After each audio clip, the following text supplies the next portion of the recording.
Good morning, hello, welcome to today's interview that I have with the fabulous Valerie Khoo, who is joining me from Sydney, I believe.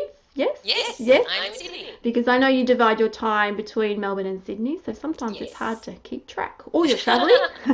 For those of you who don't know, Valerie is an experienced journalist and columnist and is a small business commentator and is also the national director of the Australian Writers Centre. And not only that, she is the author of Power Stories, the 8 stories you must tell to build an epic business, which came out in late 2012, I believe. And Yep. so I wanted to talk to Valerie about this book today. I'll hold it up again one more time because I read it when it first came out, and what I really liked about it was her emphasis on connection and storytelling, which we will delve into a little bit more in a minute. And another reason is because I actually like reading business books. That's a secret about me that not many people know. And I like this one because it was no nonsense, that has a lot of examples and case studies of people who have done exactly what she advises people to do, and it's really clearly set out. But there's 8 chapters in this, power stories that she talks about, but we don't have time to go into all of those today. So I picked 2 big ones, and that is developing your own passion story and your own leader story. So we'll start with the passion story first, Valerie. So so for people who haven't read the book, what do you define a passion story as actually being? A passion story is really important regardless of whether you own a business or not, because you need a passion story even if you're in corporate or you're running a not for profit or just generally. It's identifying what you're passionate about and telling people about it. I think that often people might know what they're passionate about, but they don't think it's relevant to share because they think it's not, part of their job role or, what they're supposed to be sharing with people. But in fact, your passion story is one of the most powerful stories of all, because not only should you identify it so that you know it yourself, Yeah. I encourage people to tell it to people, because some people know what they're passionate about, but they just sometimes they if they've been in business for a while, they've forgotten what they are passionate about, or it's just been sort of squashed under the daily grind. And I encourage people to re-identify what that passion is, because when you tell your passion story to people, passion is infectious. It's something that is palpable. It's, people can't help but get excited for you when they see that you're genuinely excited about something. Now, that something might be your business, might be your role, it might be, playing violin, it might be listening to Bon Jovi, whatever. But it's not the actual passion that necessarily resonates with people, it's the enthusiasm you have for something that resonates with people. And if you don't tell other people what you're passionate about and you're keeping that hidden, you're doing yourself and them a disservice, because you're depriving them of the opportunity to potentially help you out, to potentially fuel your passion. So if somebody knows that you are absolutely really into, cricket or something like that, they then know other things to share with you, or they know about the cricket, or they know to invite you to the cricket, or they know, to tell you about a new book that's been released about the cricket. Um, Admittedly, I find it a bit hard to relate to cricket because I'm so not into it, so I don't know why I picked that particular one. But I think it's important to share your passion story just so that other people can help you along, because then you not only get your passion fueled, you get to experience that passion and indulge in that passion more often. That's right, and it also helps cultivate then the sort of you're finding your tribe sort of phrase that gets sort of put about, and developing your own community. And like a lot of bloggers who are really successful in their own niches have really hit on that wonderful balance between, expressing themselves and showing what they're passionate about, which then sort of is infectious, as you said, and really helps sort Absolutely. of bolster themselves up as well in a very positive sort of a way. So I was just wondering if someone is wanting to find their own passion story, do you have any advice as to how they might go about it? In the book, you suggest sitting down with a glass of wine even and sort of jotting down, well, what is it that I do like? Because some in their day-to-day sort of grind as it can be, they Yeah, lose that vision. So that's one way. absolutely. Absolutely, yeah. Because so some people will be able to identify their passion like that because they just know. And other people really struggle. It's true. They say, I don't know what I'm passionate about. And I do encourage people to sit down with some, time of quiet reflection. And what I ask them, you can have a glass of wine, you can have a glass of coffee, you can have a glass of whatever. But what I encourage them to do is think about what got them excited as a 12-year-old. What was it that they love to do? Because even as a 12-year-old, I remember I used to pore over magazines. I used to make my own magazines, like with cut and paste at the time. There wasn't Photoshop or Canva or anything like that back then. So I used to cut and paste and create my own magazines, and that's what I did when I was 12 years old. So it's no surprise that I ended up entering into the world of magazines and being really passionate about creating and editing magazines. So one place to start is asking yourself what you loved as a child. Yeah, and that's what I do sometimes too, because sometimes you might have your own passion story, and it can get fuzzy sometimes as well if you're really stressed or what have you. So I often think about, okay, well, what was it that I really loved as a child? And for me, my passion story back then and remains today is reading and writing and just infusing your life with those sort of literature and culture and Yeah. I try to bring that through in my own work as well. So it's not as hard as what people think. It's not as intimidating either, even though sitting down and writing things out can be a bit confronting. It's ultimately, I think, for the better as well. So once people have found what their passion story is, I find that naturally sort of leads into the second area we'll talk about is their leader story. Because in the book you say your first point about the leader's story is showing people who you are. So that is being sort of open about their passions and also a little bit about vulnerability as well. Do you want to sort of talk more about what you think will define a leader as being in their story? I think a lot of people think that a leader has to be a CEO or they have to, be this big end of town kind of leader. But you don't have to be the CEO of a multinational corporation. You can be a leader of your own tribe. You can be a leader of your own small community. You can be a leader in your family. You can be a leader at your school, mothers group. So, you don't have to be a leader at the big end of town. It's really important to stress. And I think it's really important to share your leader's story if you want a leader to a tribe, and if you want people to follow you, because why would they follow you unless they understand A, your passion story, because, why you're passionate about whatever it is you're leading them to, B, what your vision is, what change you want to affect, and also what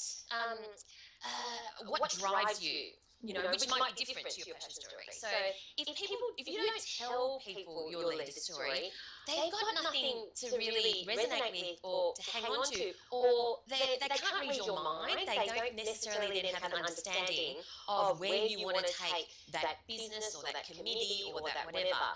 In a small business, and in a large business, sometimes a leader can be too busy just focusing on a corporate values mission statement or something that's just discussing about the strategic plans and roles and that sort of thing. But if you really want your followers to resonate with you, they need to connect with you personally, not just this big list of corporate missions, corporate statements, which are important too, but they need to resonate with you personally, and they're only going to be able to do that if you tell personal stories about where you personally see your vision for that company or that small business. Yeah, and a lot of that is also related to self-confidence as well, I think, which sort of originates in your passion story. Because one of my stories is that when I first moved, I grew up in a very small and quite a tough little country town, and when I first moved to Melbourne, I was made fun. I had like a sort of country twang to my voice. I still do today, I think, as well. And I got teased about that a lot. And it bothered me for a few years as well. And then I finally thought, well, that's they've those sorts of people. They didn't mean much about it, but I thought if I let that affect me, that compromised my actual voice as well as sort of my inner voice as well. So I just sort of you sort of this is a phrase often thrown about now, but just sort of I leaned into it and I thought, oh well, whatever it is, and that's fine, and that's my story. So and then I'll Yeah. just keep on doing it and building on from there. So yeah, and lots of other people probably have examples from their own lives about something like that as well. And bloggers, I think, are really good about having or knowing instinctively back in the early days about um, their platforms that they blog from really amplify their own sort of leader stories because they can be places where they demonstrate, their knowledge and their expertise. So, do you think so? Blogging is one of those ways. How or what other ways do you think other people could sort of tap into their leader voice without necessarily blogging, although that could be done as well? I think blogging is a great way, but yes, sometimes people don't want to put it out there. But I encourage a private form of blogging. So basically, journaling. Journaling as a leader is a wonderful way for you to get your thoughts on paper and to really distill what you really think Yeah. and also how you're going to articulate that to somebody else. I'm a big fan of journaling, especially if you're struggling with anything or you need clarity in anything. Sometimes just writing, you just start writing. You don't. It doesn't matter whether you write 1 page or 5 pages or whatever. But sometimes you're really surprised and you think only a couple of minutes have passed, but you've written 10 pages. And at the end, it is something that there's something about the act of actually writing or typing, whatever you want, that helps you really distill your thoughts and make you really honest with yourself if you know that no one else is going to read it. Oh, that's good too. Yes, because blogging, yeah, and so what? Yeah, blogging can be a bit like TMI for some people, and it's just like, well, it is what you want it to be. But what's great about blogging is that, so I'm a big fan of private journaling, but I'm also a big fan of, public blogging, because what public blogging is great for is actually helping you really find your voice as a writer and helping other people understand what you stand for. So I think, yeah, it's very important. Yeah. And another point that you make in your book, which in terms of the leader story, is leaders often ask themselves, how am I different? Which obviously also then ties in very well with business, because when you're in business, that's the sort of question that, is very important as well. What is my product or my service? How am I sort of doing that differently to other people? So I think, how do leaders or people think about that? Like, or sometimes it's a mind adjustment because you want to think about, oh, okay, how can I sort of follow the paths of other people, when you sort of stop and think, well, maybe that's not the right way for you. You need to find your own path as well. Do you think sometimes it's a bit of a hard tack to make in direction for some people? We get told so many different things. We get told to look for role models. We get told to identify, somebody that you admire and emulate the things that they do or the things they do that you admire. And then we get told that we need to be our own person and carve our own path and be original and be authentic and all of that.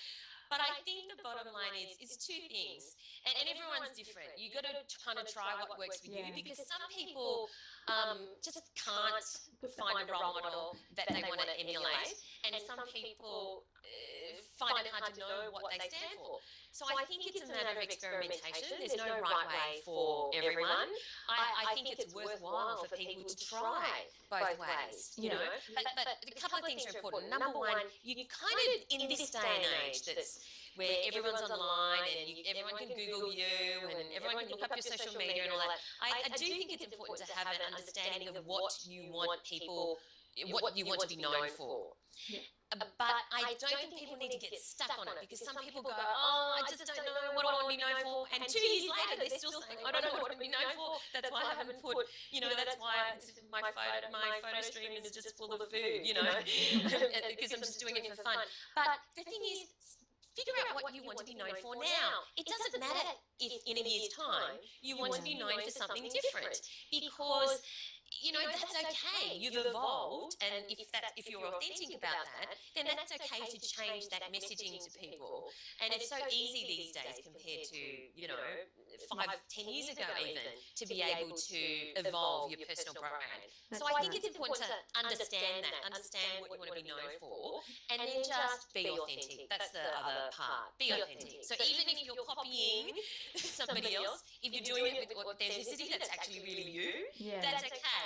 But if you want to carve your own path, that's okay as well. That's right. I mean, I like that what you say there, because, like, as you know, that I've now dropped the Miscellaneous Mum from my blog. I've now rebranded, as you say, and as I was approaching that actual decision of doing it, I've been sort of tiptoeing around it for ages and ages now, actually, and I've nearly done it in the past, and then I sort of got scared and sort of backtracked. But when it came to actually doing it, I did it in an afternoon. It was like a snap decision. It was just like, right, I've got to do it now, because it wasn't feeling authentic anymore. I mean, that will always be a part of my past, but it didn't have to be go into my future as well. And it was amazing. Like the day that I did it, and the 3 days afterwards, those 3 days, people were contacting me going, what have you done? And then there's just like, and I was just like, oh no, I was waiting for that. What have you done? It's horrible. And it's just like, it looks amazing, well done, you sort of stepping into yourself a bit more, and I'm just like, oh, thank goodness.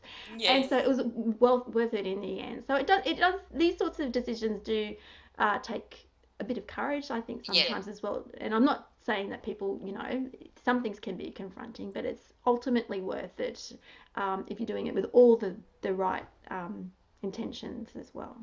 Absolutely. Is there anything else about either of these stories, or any other of the stories that you touch on in your book, that you would like to leave people with before we wrap up? Is there any other final point? I think the biggest mistake that people make actually is not telling them, or they might tell themselves in their head, but they don't actually share it with people. Yeah. If you do have a passion story or a leader story, don't hide it in some blog post from 2011. Put it front and center so that people really get to know you. And it's okay to tell your story again, or rather expand on your story. I'm not saying you tell the same story over and over, but you will have the same theme in your life, and that's okay for that to come through in other blog posts or books or whatever it is, or speeches that you might do. I think that's the important thing is, A, identify them, but B, don't be afraid to tell them. And that's where I feel some people just stop, is they forget to tell them.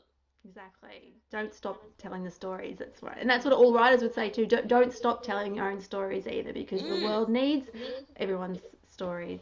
So before we leave things today, I do ask people what they are reading at the moment. And you have got a book that you are reading at the moment, or? I just finished it last night, so I was up.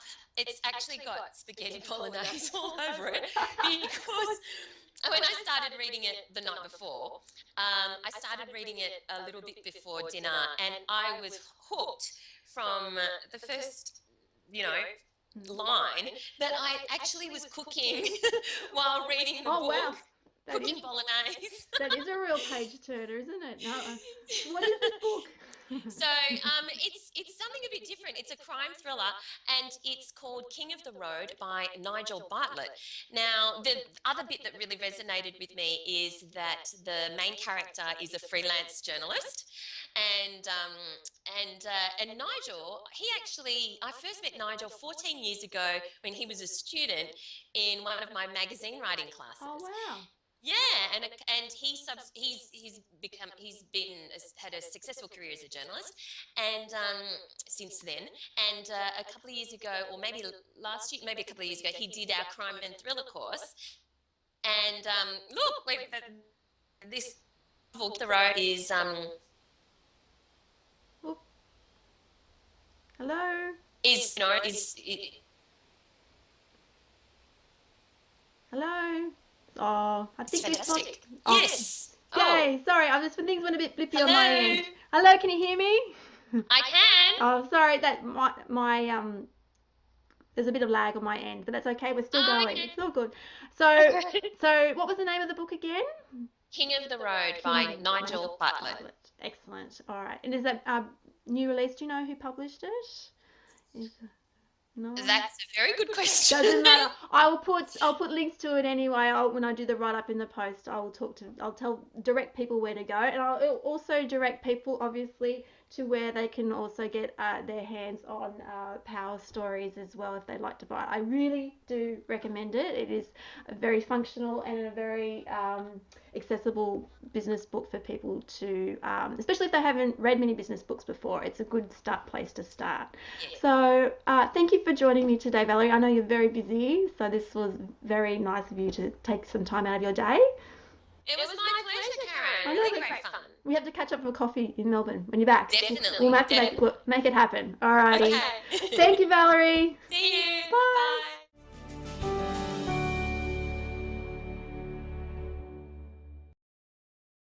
Don't forget to subscribe for all the latest updates.